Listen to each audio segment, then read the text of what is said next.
Hey Stargazers, I thought it would be fun to take a look at astrological info of Drag Race queens from the main franchise to see if there are any patterns, or just seeing what info we could reveal from their star charts.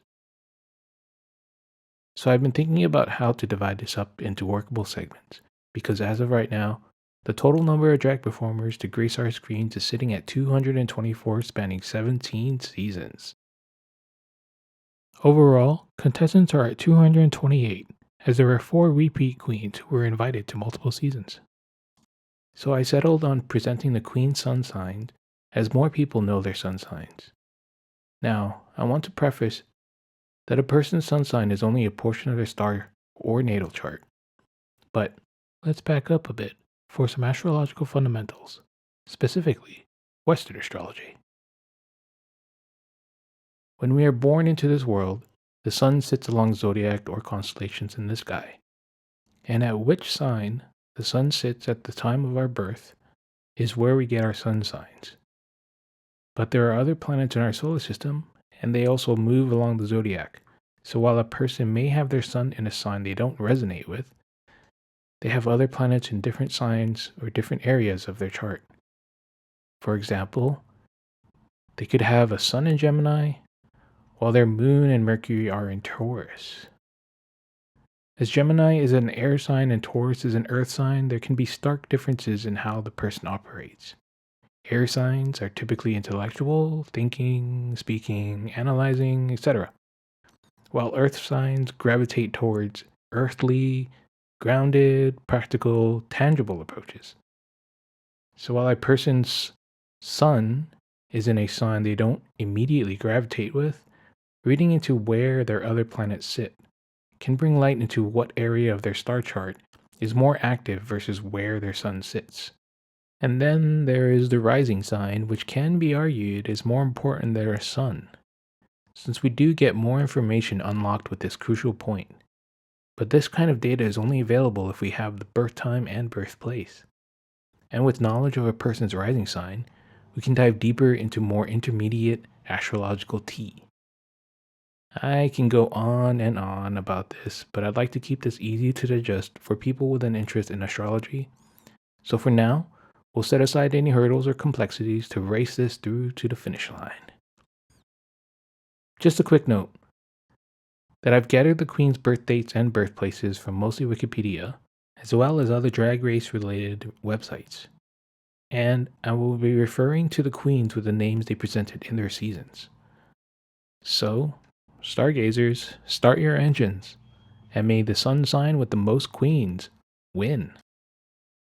First up, we are starting with Season 1, which had the least amount of queens at 9 in the competition.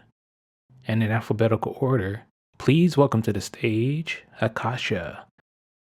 And according to her birth date, she is a Pisces. Next to the stage, we have Bibi Zahara Benet, who is another Pisces. Following up, we have Jade, who is a Scorpio.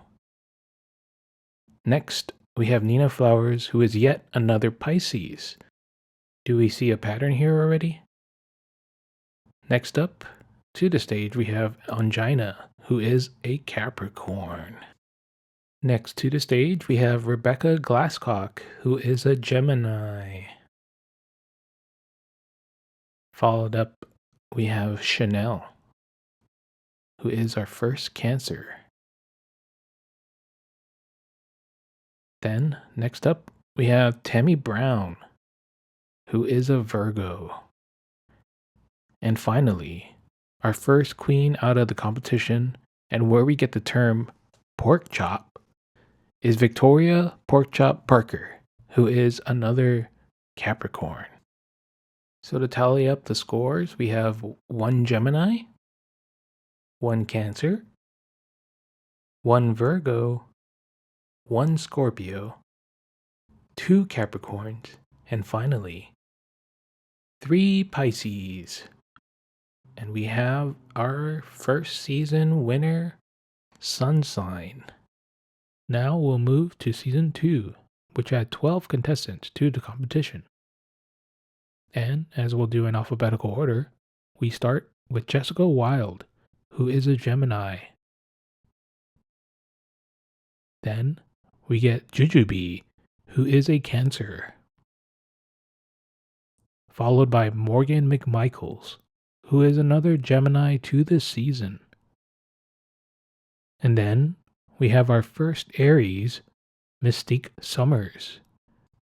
It's interesting how we have Morgan followed by Mystique, where both infamously had the first Drag Race Queens fight of the franchise with Mystique's I am from Chicago.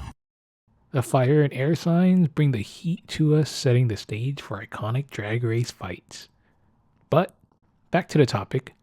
The next queen listed alphabetically is Nicole Paige Brooks from Atlanta, Georgia, who is a Cancer. Then we have Pandora Box, who is our first Taurus in the list. Next, we move to Raven, who is another Aries in the list. Followed by Sahara Davenport, who is our first Sagittarius on the list. Where we follow up with the next Sagittarius on the list, Shangela. Next, we have Sonique, who now goes by Kylie Sonique Love, who is the next Taurus on the list. Followed by Tatiana, our third Sagittarius on the list. And finally, we have Tyra Sanchez, who is another Taurus of the bunch. So on the second season, we have 2 Aries, 3 Tauruses, 2 Geminis, 2 Cancers, and 3 Sagittariuses, which brings us to a tie between Taurus and Sagittarius with 3 queens each. So that brings us to the end of the video, and I will be breaking these up into a few seasons each video until I get to season 17, where I will reveal the sun sign with the most queens in it. So stay tuned for that.